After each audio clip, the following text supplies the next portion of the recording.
Hello दोस्तों। नमस्कार। मैं रवि कुमार भारद्वाज और आज देख ही रहे पंचवर्षीय योजना यानी 5th ईयर प्लान के बारे में डिस्कस करने वाले हैं। लेकिन वो जानने से पहले क्या है कि आप लोगों को कुछ पता है उसके इतिहास के बारे में। बिल्कुल, इतिहास के बारे में जानने से पहले मैं आर्थिक नियोजन के बारे में बताऊंगा, यानी इकोनॉमिक प्लान के बारे में, उसके पृष्ठभूमि के बारे में बात हो रहा करूंगा। तो यहीं से हम लोग एक आधार के रूप में हम लोग जानेंगे कि आर्थिक नियोजन, इसके बाद योजना आयोग, इसके बाद उसका भाई राष्ट्रीय विकास परिषद, इसके बाद उससे योजना आयोग से हुआ है नीति आयोग, और इसके बाद हम लोग थोड़ा पढ़ेंगे पंचवर्षीय योजना के बारे में यानी 5th ईयर प्लान के बारे में। तो चलिए हम लोग स्टार्ट करते हैं पंचवर्षीय योजना। उससे पहले इतिहास के बारे में तो हम लोग देखेंगे कि ये इतिहास क्या है, यानी प्रश्न वगैरह है क्या, प्रश्न किया गया है और आप लोग को उत्तर यहां पर है। भारत में आर्थिक नियोजन यानी प्लान इकोनॉमिक इन इंडिया। पृष्ठभूमि में क्या पढ़ेंगे हम लोग, उसके इतिहास के बारे में, योजना आयोग के बारे में, राष्ट्रीय विकास परिषद जिसे इंग्लिश में नेशनल डेवलपमेंट काउंसिल कहा जाता है, नीति आयोग के बारे में, और सबसे इंपॉर्टेंट चीज वगैरह क्या है कि पंचवर्षीय योजना 5th ईयर प्लान के बारे में। तो ये तो इंपॉर्टेंट है। बच्चे लोग बोल रहे होंगे कि हाँ पंचवर्षीय योजना कर रहे हैं, लेकिन ये जानना, पृष्ठभूमि जानना बहुत जरूरी होता है। तो हम लोग पृष्ठभूमि स्टार्ट करते हैं। देखिए पहला क्या है कि पृष्ठभूमि इतिहास के बारे में हम लोग जानेंगे, यानी प्लान इकोनॉमिक के बारे में, कि भारत में आर्थिक नियोजन का इतिहास यानी history of economic planning of India के बारे में। तो पहला जो विवरण था 1934 में किया गया था, है ना, विश्वेश्वरैया के द्वारा किया गया था, और उनका एक पुस्तक था जिसका नाम था भारत के लिए नियोजित अर्थव्यवस्था, यानी plan economic for the India. 1934 में किया गया था। देखिए जो इंग्लिश वाले बच्चे हैं उनके लिए भी कर दिए हैं कि first details are found in the M Visvesvaraya book name यानी plan economic for the India. कब हुआ था तो 1934 में किया गया था। आगे हम लोग देखेंगे इतिहास के बारे में और क्या क्या चीज है। और चीज यहां पर आता है, हाँ ये चीज आता है राष्ट्रीय नियोजन समिति के बारे में, यानी नेशनल प्लानिंग कमिटी के बारे में। इंडियन नेशनल कांग्रेस का एक अधिवेशन हुआ था जिसके अध्यक्ष थे सुभाष चंद्र बोस। हरिपुरा अधिवेशन कब हुआ था 1938 में, 1938 में हुआ था, और इसके अध्यक्ष के रूप में कौन थे, सुभाष चंद्र बोस थे, हरिपुरा। इसके बाद 1939 में आता है त्रिपुरी। ये कहां पर है तो ये गुजरात में किया गया था। इसी में क्या है कि जवाहरलाल नेहरू यानी इसकी अध्यक्षता में ये क्या है कमिटी की स्थापना किया गया था। तो प्रश्न आएगा, क्या प्रश्न आएगा कि राष्ट्रीय नियोजन समिति यानी नेशनल प्लानिंग कमिटी की अध्यक्षता के रूप में कौन थे तो जवाहरलाल नेहरू थे। लेकिन आईएनसी हरिपुरा जो हुआ था, कॉन्फ्रेंस सेशन जो हुआ था 1938 में, उसकी अध्यक्षता तो कर रहे थे कौन, सुभाष चंद्र बोस कर रहे थे। आगे हम लोग देखते हैं इसके इतिहास के बारे में और क्या क्या हो सकता है, क्या क्या हो सकता है। यानी बॉम्बे प्लान, यानी 8 ऐसे उद्योगपति जिन्होंने बॉम्बे प्लान किया था, जिसमें से अध्यक्ष के रूप में कौन थे तो यहां से प्रश्न आता है, यानी अर्देशीर दलाल। ठीक है ना, कभी भी बॉम्बे स्टॉक एक्सचेंज के पास जाएंगे वहां पर लंबा सा फाइनेंशियल सिटी के बारे में तो देखेंगे दलाल मार्केट। ठीक है ना, तो ये याद रखिएगा। यानी 8 प्रमुख उद्योगपति थे जिन्होंने क्या है कि बॉम्बे प्लान स्थापित हो किया। ये क्या है कि ये चीज इतिहास चल रहा है इकोनॉमिक प्लान का। और कौन थे, अर्देशी दलाल के बारे में हम लोग बात करते हैं। ठीक है, आगे हम लोग चलते हैं कि इसके इतिहास के बारे में और क्या क्या हो सकता है। बिल्कुल, जन योजना के बारे में, इसकी स्थापना 1945 में किया गया था और श्रमिक नेता थे एम.एन. रॉय, जिन्होंने ताशकंद में क्या है कम्युनिस्ट पार्टी ऑफ इंडिया की स्थापना भी किए थे, एम.एन. रॉय। बिल्कुल मैं वही चीज बोल रहा हूं, उन्हीं के बारे में बात कर रहा हूं। Labour leader M.N.. Roy presented the people's plan के बारे में कब तो 1945 के बारे में। आगे हम लोग देखते हैं किसके बारे में, अब देखते हैं इनके बारे में, सर्वोदय योजना के बारे में। बहुत इंपॉर्टेंट है, 1950 में किया गया था। वही आदमी जयप्रकाश नारायण, याद कीजिएगा 1975 के इमरजेंसी इंदिरा गांधी के टाइम में ये कोई प्रधानमंत्री, राष्ट्रपति और उपराष्ट्रपति और कोई मंत्री, कैबिनेट मंत्री नहीं थे, ये अर्थशास्त्री भी थे, समाज को ज्ञान देने वाला, यानी अपने स्वार्थ में न जीने वाला, यानी जयप्रकाश नारायण थे। उन्हीं के द्वारा ये किया गया था 1950 वगैरह में सर्वोदय योजना के बारे में।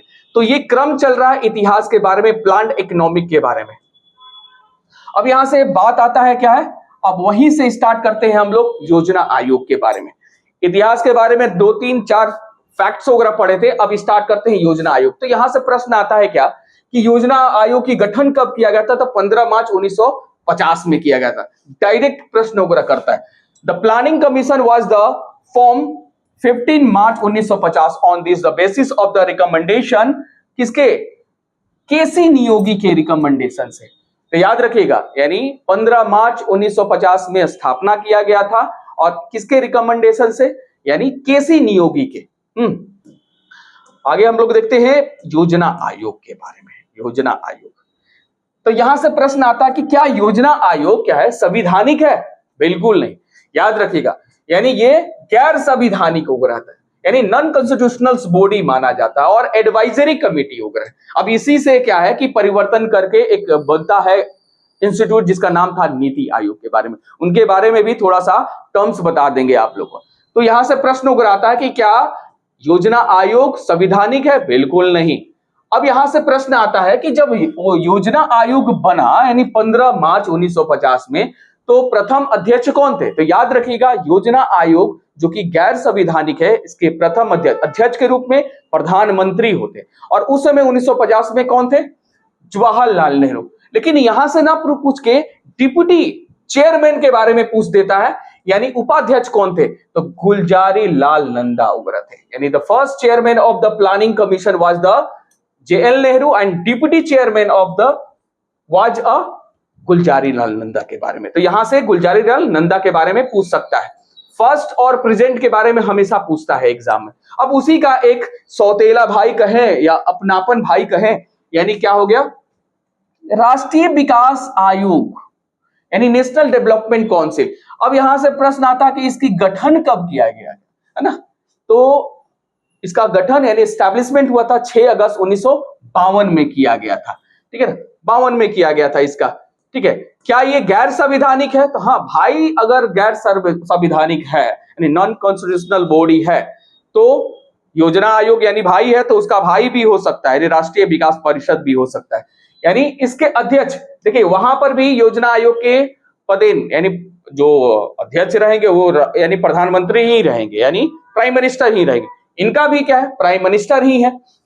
अब यहां पर प्रश्न आता है, प्रश्न ये आएगा कि मेंबर कौन होते हैं? यूनियन काउंसिल ऑफ मिनिस्टर, यानी कैबिनेट के जो भी मंत्री हैं वो सदस्य बन सकते हैं। जितने राज्य के मुख्यमंत्री हैं वो भी बन सकते हैं, all state of chief minister के बारे में। और एक और चीज हो गया, यानी यूटी के जो एडमिनिस्ट्रेटर है, जैसे क्या है कि लेफ्टिनेंट गवर्नर, यानी वहां के सदस्य के रूप में बन सकते हैं। किसके मेंबर बन सकते हैं? किसके मेंबर? यानी राष्ट्रीय विकास परिषद के ये मेंबर बन सकते हैं। और ये क्या है, ये ऑलरेडी याद रखिएगा नॉन कॉन्स्टिट्यूशनल बॉडी है, असंवैधानिक ये निकाय है। ये यहां से और हम लोग क्या देख सकते हैं, अब आएंगे, हाँ ये योजना आयोग के ही रिप्लेस में बना है, जिसकी स्थापना किया गया था 1 जनवरी 2015 को। देखिए फुल फॉर्म बहुत बार आता है इसका, नीति आयोग के बारे में, national institution for the transforming India के बारे में नीति आयोग। अब इनके बारे में कुछ तथ्य, इंपॉर्टेंट पॉइंट पढ़ेंगे, महत्वपूर्ण बिंदु क्या क्या है। याद रखिएगा, ये योजना आयोग के स्थान पर ही बनाया गया है नीति आयोग के बारे में, ठीक है ना। और news institution set up by the government of India और replace of planning commission, and योजना आयोग के ही रिप्लेस पर नीति आयोग की गठन 1 जनवरी 2015 को किया गया। और ये भी क्या है, जब दोनों भाई अगर बन जाते हैं असंवैधानिक तो ये भी अब असंवैधानिक है, यानी योजना आयोग भी असंवैधानिक है, राष्ट्रीय विकास परिषद भी असंवैधानिक है, और नीति आयोग भी है। तो यहां से ये प्रश्न बहुत बार आ चुका है, तो ध्यान में दीजिएगा। और मेरे बच्चों और क्या हो सकता है यहां पर, it is known as the premium policy think tank, यानी नीति आयोग को और क्या कहा जाता है बच्चे लोग? कहा जाता है थिंक टैंक भी कहा जाता है। द गवर्नमेंट ऑफ इंडिया के बारे में बात करते हैं। अब यहां से प्रश्न आता है, जैसे योजना आयोग के बारे में आया था कि फर्स्ट चेयरमैन कौन है, तो आप लोग जानते हैं कि प्रधानमंत्री हमेशा वो अध्यक्ष के रूप में होते हैं, कोई भी प्रधानमंत्री हो। तो उस समय जवाहरलाल नेहरू थे।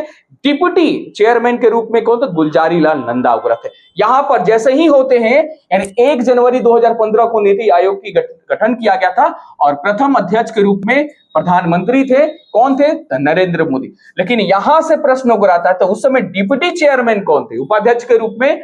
तो अरविंद पनघड़िया थे। अभी वर्तमान में कौन है? 6 फाइनेंशियल कमीशन के अध्यक्ष के रूप में भी वर्तमान में 2025 में अरविंद पनघड़िया, ये deputy chairman of NITI Aayog first थे। अरविंद पनघड़िया के बारे में बात करते हैं, ठीक है। आगे हम लोग बात करते हैं। अभी वर्तमान में क्या है, कौन है? यहां से प्रश्न आता है, यानी ये हो गए डिप्टी चेयरमैन और एक हो गए, यहां से प्रश्न आ रहा है नीति आयोग के सीईओ कौन है। तो डिप्टी अभी वर्तमान में कौन है?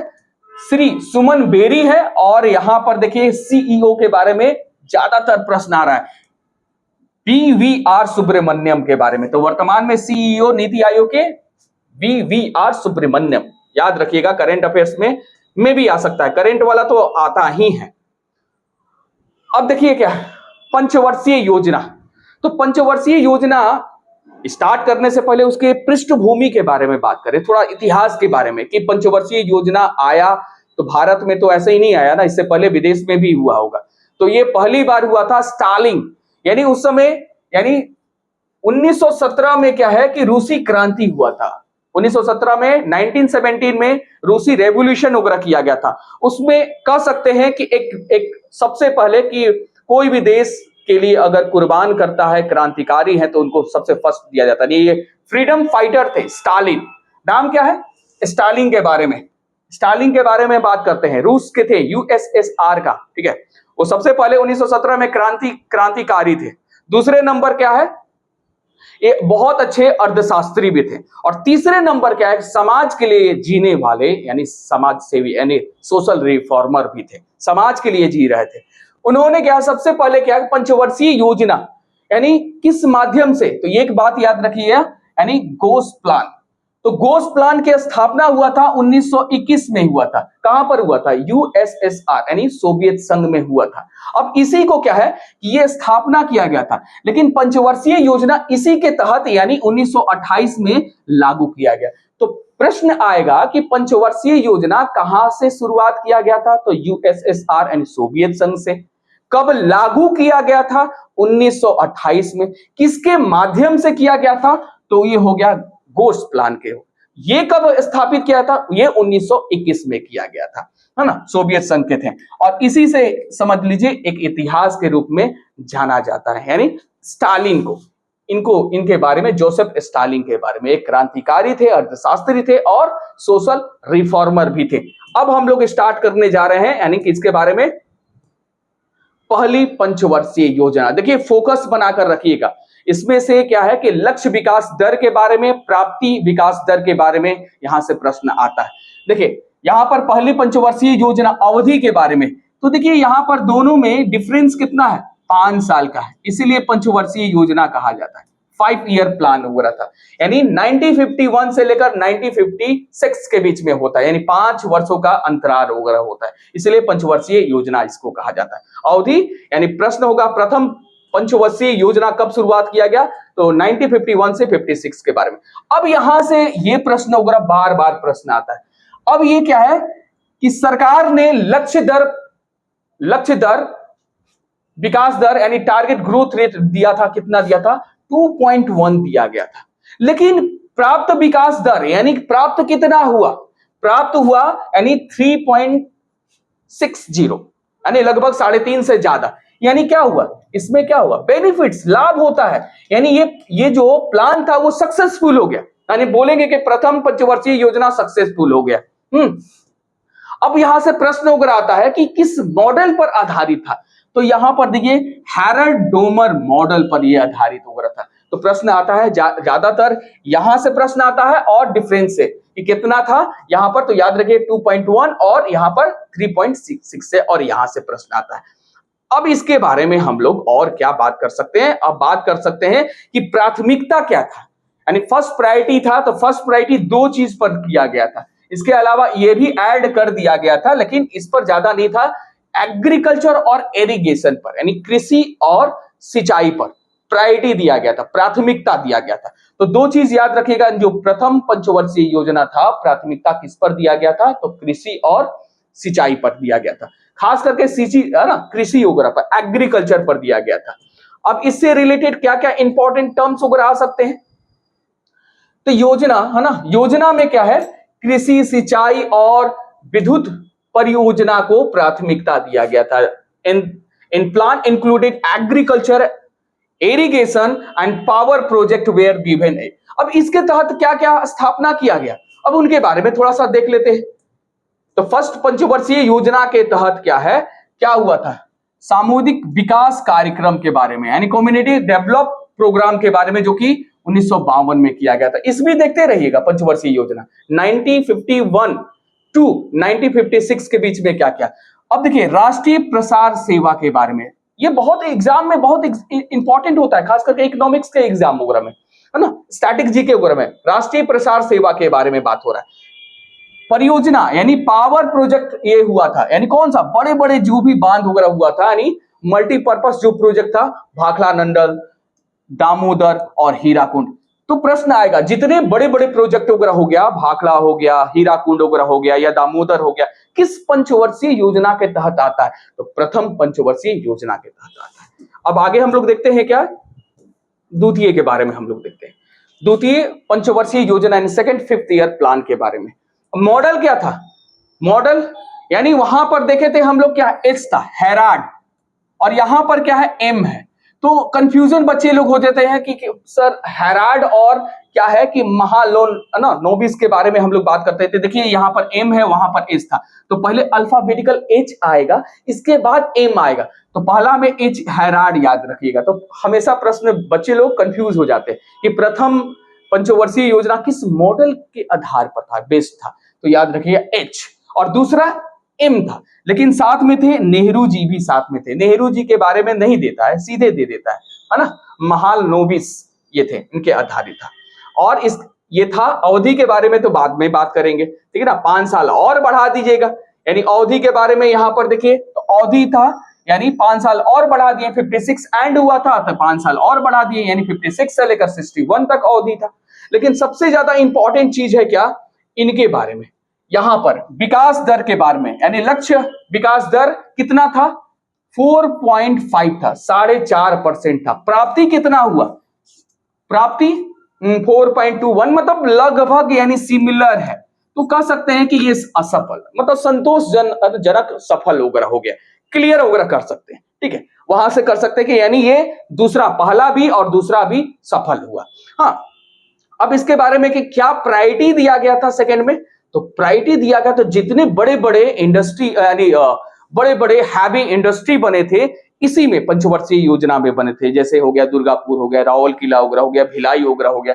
तो यहाँ पर प्रायोरिटी में इस योजना में क्या दिया गया? औद्योगिकरण पर बल दिया गया, यानी क्या है, हैवी, यहाँ पर देखिए इंडस्ट्रियलाइजेशन पर क्या है, फोर्स वगैरह किया गया, और खास करके हैवी जो इंडस्ट्री है ना, इन पर ज्यादा बल दिया गया। क्या क्या स्थापना किया गया, यहां पर देखते हैं क्या क्या स्थापना किया गया।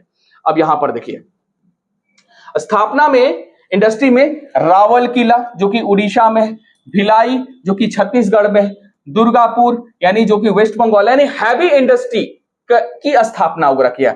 इसके साथ भी क्या है, इस्पात संयंत्र और इंटीग्रल कोच फैक्ट्री एवं चितरंजन लोकोमोटिव का भी स्थापना वगैरह किया गया था। Under this the scheme steel plants and the integral coach factory and the Chittaranjan locomotive के बारे में, वहां पर फैक्ट्री वगैरह बनता है चितरंजन वगैरह में, चितरंजन यानी वेस्ट बंगाल वगैरह में, याद रखिएगा। तो यहां से प्रश्न वगैरह, जितने हैवी इंडस्ट्री है वो सेकेंड फिफ्थ ईयर प्लान में स्थापित वगैरह किया गया था। अब तीसरे के बारे में बात करते हैं, ये काफी ही है ना, मतलब एक्साइटमेंट होता है कि तीसरे में आखिर में क्या हुआ था। देखिए जो अवधि है तो वो तो सिंपल अवधि रहेंगे ही, और ये क्या है कि ये फेल भी हुआ था, क्योंकि अगर कोई मॉडल एक कोई तैयार करता है ना तो वो सफल होने का चांस वगैरह होता है, लेकिन दो नहीं तीन, तीन लोग हुए तो कह सकते हैं कि तीन टिकट महाविकट के बारे में आप लोग जानते होंगे। इसका जो अवधि था 1961 से लेकर 5 और बढ़ा देते हैं 66 के बारे में। अब देखिए यहां पर लक्ष्य विकास दर कितना था 5.6, लेकिन कितना का डिफरेंस आया, यानी लगभग 3% का डिफरेंस आता है। यहां से देखिए यानी 5.6 हो गया 2.72, यानी लगभग हम लोग कह सकते हैं कि 3% का यानी लॉस में चला गया। क्यों? क्योंकि तीन लोग वहां पर यानी मॉडल तैयार किए थे, सैंडी, चक्रवर्ती और सुब्रमण्यम। तीन टिकट महाविकट के बारे में, तीन लोग जहां रहेंगे काम बिगाड़ेंगे जरूर। ठीक है, यहीं पर क्या है कि ये तो फेल हो गया भैया, यानी तीसरा तो फेल हो गया।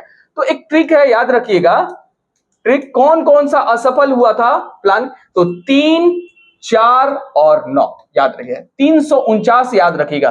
प्रश्न आता है कि पंचवर्षीय योजना कौन असफल हुआ था, कौन कौन सा असफल हुआ था, 349, 3, 4 और 9 याद रखिएगा। अब इसमें क्या है ये तो पढ़ेंगे ना, प्राथमिकता किस पर दिया गया था, तो इसमें प्राथमिकता खदान और उद्योग को दिया गया था।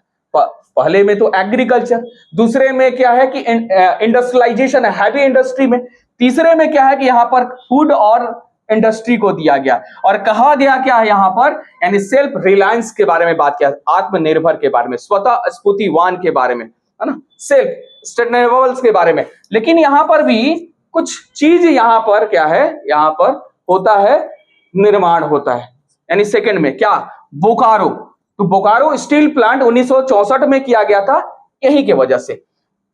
आईडीबी है ना, आईडीबीआई 1964 का सबसे ज्यादा इंपॉर्टेंट है, एफसीआई के बारे में पूछता है कि फूड कॉर्पोरेशन ऑफ इंडिया यानी कब स्थापना किया गया था और किस योजना के तहत उगरा हुआ था, किस पंचवर्षीय योजना, तो ये हो गया थर्ड के बारे में बात उगरा होता है ना। और इसमें क्या है, कृषि कीमत आयोग यानी एपीसी यानी एग्रीकल्चर प्राइस कमीशन के बारे में, तो यहीं से थर्ड में हुआ था। सबसे ज्यादा इंपॉर्टेंट क्या है इसमें, सबसे ज्यादा इंपॉर्टेंट क्या हुआ था, आखिर में फेल क्यों हुआ था, फेल हुआ था भारत और चीन युद्ध यानी Indo China war, Indo China war 1962 में। फेल होने का कारण भारत पाकिस्तान युद्ध यानी इंडो पाकिस्तान वॉर कब हुआ था, 1965। और सबसे ज्यादा इंपॉर्टेंट चीज क्या है कि भीषण सूखा हुआ था 1965 और 66 में। तीन कारण थे असफल होने का, दो तो युद्ध हो गया, एक हो गया भीषण सूखा के कारण हम लोग बात करते हैं। ठीक है, आगे हम लोग बात करते हैं।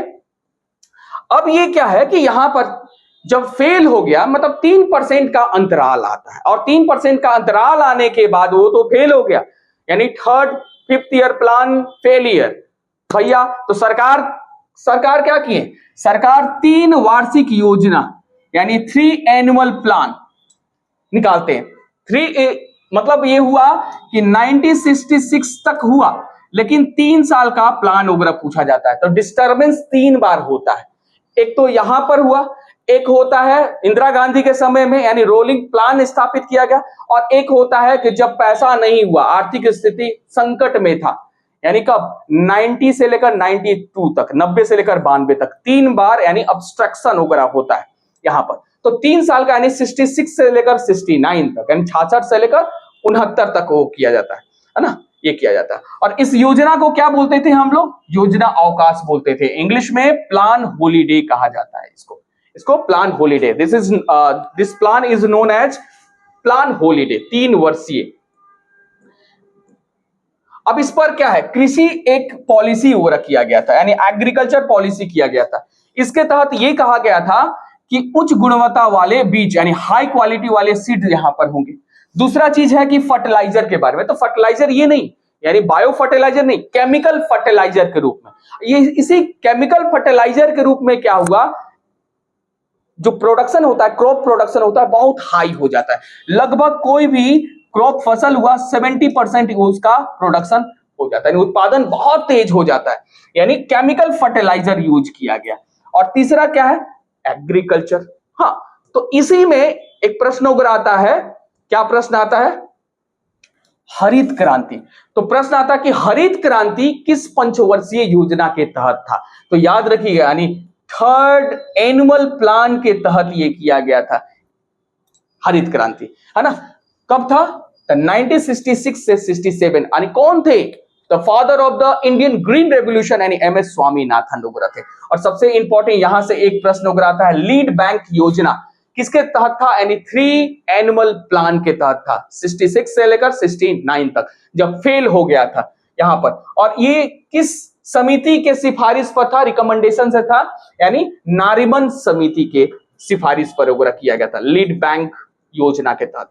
अब चौथी के बारे में हम लोग बात करते हैं, यानी 4th 5th ईयर प्लान के बारे में बात वगैरह करते हैं। ठीक है, ये मॉडल कौन तैयार किए थे भैया? क्या बोले हैं कि 3, 4 और 9 ये तीनों फेल हो चुके हैं। अब यहां पर भी 3 लोग आ जाते हैं, कौन? अशोक, रुद्र और एलन। 3 टिकट महाविकट, जहां 3 लोग रहेंगे काम खराब करेंगे। तो यहां पर भी तीसरे में भी थे, यानी तीसरे में सैंडी थे, चक्रवर्ती थे और सुब्रमण्यम थे, उन्होंने भी काम गबड़ा कर दिया। तो यहां पर भी है, यहां पर अशोक ने कर दिए, हाँ एलन ने कर दिए। ठीक है, अवधि के बारे में, तो अवधि क्या है कि 3 साल का यानी एनुअल प्लान किया गया, 66 से लेकर 69 तक। ठीक है, अब यहीं से स्टार्ट करते हैं, यानी 5 साल के दौरान, यानी 74 में। चौथा के बारे में टारगेट कितना दिया गया? देखिए यहां पर 5.7 दिया गया, आया कितना भैया? 2.05। यानी क्या कहेंगे इसको? भी क्या बोलेंगे? इसको भी बोलेंगे फेल, इसको भी बोलेंगे असफल। यानी 3, 4 और 9 असफल हो गया। यहां पर कारण के बारे में थोड़ा सा भी देख लेते हैं हम लोग, है ना। प्रायोरिटी देख लेते हैं। प्रायोरिटी ये क्या किए थे? यानी प्राथमिकता एग्रीकल्चर पर दिए थे, बहुत बढ़िया एग्रीकल्चर दिए थे। वो तो प्रथम पंचवर्षीय योजना में भी एग्रीकल्चर दिया गया था। और एरिगेशन तो प्रथम पंचवर्षीय योजना में सफल हुआ था, सोचे कि ये दे देंगे तो पास हो जाएंगे, ऐसा कुछ नहीं हुआ, फेल हुआ। 5% किया गया लेकिन 2% आया यहां पर। इसमें मुख्य उद्देश्य क्या था? मुख्य उद्देश्य भी था, यानी मेन पर्पस भी था। क्या था? Economic growth with the sustainability, यानी क्या? स्थिरता के साथ, यानी आर्थिक विकास के बारे में बात कर रहे हैं। वाह वाह वाह, क्या बात है। और ये भी बात कर रहे हैं कि आत्मनिर्भरता की अधिकारित प्राप्ति, यानी सेल्फ रिलायंस के बारे में बात वगैरह कर रहे हैं। अच्छा, सेल्फ रिलायंस किए, तीनों किए और फेल करवा दिए। ठीक है, यहां पर मुख्य उपलब्धि, तो देखिए ये चीज तो चलते रहेगा, फेल, है ना। लेकिन मुख्य उपलब्धि क्या क्या हुआ यहां पर? तो देखिए क्या है कि बैंक के बारे में, जो कॉमर्शियल बैंक वगैरह हो गया, बैंक ऑफ इंडिया हो गया, इलाहाबाद बैंक हो गया, इंडियन बैंक हो गया, जो भी इंडियन ओवरसीज बैंक हो गया, 14 बैंक का क्या है? वाणिज्य हुआ था। कब हुआ था? 1969 में। तो प्रश्न आता है कि 14 कॉमर्शियल बैंक कब स्थापना हुआ था, किस पंचवर्षीय योजना? तो चौथा। ठीक है ना। इसके अलावा क्या है कि 1974 में क्या हुआ था? पोखरण राजस्थान में नाभिकीय परीक्षण किया गया था, न्यूक्लियस टेस्टिंग किया गया था पोखरण में, वो भी सफल। और एक क्या है कि एक ऑपरेशन चलाया गया था स्माइल बुद्धा 1974 में, फर्स्ट टाइम, यानी न्यूक्लियस टेस्टिंग वगैरह किया गया था पोखरण राजस्थान में। और ये क्या है कि सूखा प्रवणन क्षेत्र कार्यक्रम भी शुरुआत किया गया था 1973। ये चौथा पंचवर्षीय योजना। कुछ तो बढ़िया किए, फेल तो हो गया लेकिन अच्छा काम वगैरह किए। अब सबसे ज्यादा इंपॉर्टेंट है यहां पर, देखिए इंदिरा गांधी ने ही, यानी चौथे में ही बोली थी क्या? गरीबी हटाओ। ठीक है, 2 चीज होता है, एक होता है कि गरीबी हटाओ और एक होता है क्या है? पॉवर्टी एलिमिनेशन के बारे में, गरीबी उन्मूलन के बारे में। तो प्रश्न आता है गरीबी उन्मूलन किस पंचवर्षीय योजना के तहत आया था? ये 5वीं पंचवर्षीय योजना। तो बहुत ज्यादा इंपॉर्टेंट है। अब देखिए एक लोग किए हैं डीपी धर, यानी धर को पकड़ लिए हैं, इस योजना को पकड़ लिए हैं, धर के पकड़ लिए हैं कि अब हम जाने नहीं देंगे, फेल नहीं होने देंगे। तो 3, 4 तो ऑलरेडी फेल हो चुका था, लेकिन ये नहीं फेल हुआ। 5वां डीपी धर के बारे में हम लोग बात करते हैं। देखिए यहां पर देखिए 74 में चौथा हुआ था एंड, और 5 साल जोड़ देते हैं यानी 75। लक्ष्य देखिए यहां पर 4.4 और आया कितना? कुछ तो आया, बढ़ा, यानी क्या? 0.40% बढ़ गया। यानी क्या? ये पास हो गया, ये लगभग पास हो गया, यानी डीपी धर ने पास करवा दिया। यहां पर प्रायोरिटी क्या दिया गया था?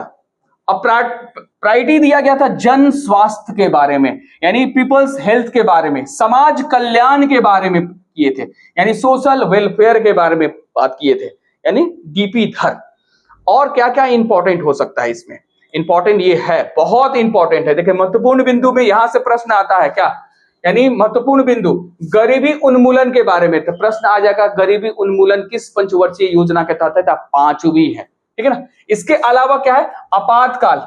हाँ, आपातकाल भी हुआ था 1975 में किया गया था, 1974-75 में इंदिरा गांधी के टाइम में वगैरह किया गया था। उसी समय सबसे ज्यादा एक्टिव थे जयप्रकाश नारायण, है ना। उन्होंने बहुत नेता किए हैं। सबसे बड़ा नेता तो मुझे याद है कि स्वर्गीय अटल बिहारी वाजपेयी का, है ना। इसके बाद क्या है कि बीच में एक क्या है कि ट्रेजेडी आ जाता है। क्या आ जाता है कि बीच में ही क्या है कि इमरजेंसी के टाइम खत्म होने के बाद गैर कांग्रेसी पहली बार एक पार्टी आता है जिसका नाम था जनता पार्टी, ठीक है ना। जनता पार्टी ने क्या है कि ये योजना आयोग को बंद करवा दिया, सस्पेंडेड, निलंबित जो भी कर सकते हैं आप लोग, और एक लेकर आया रोलिंग प्लानिंग के बारे में।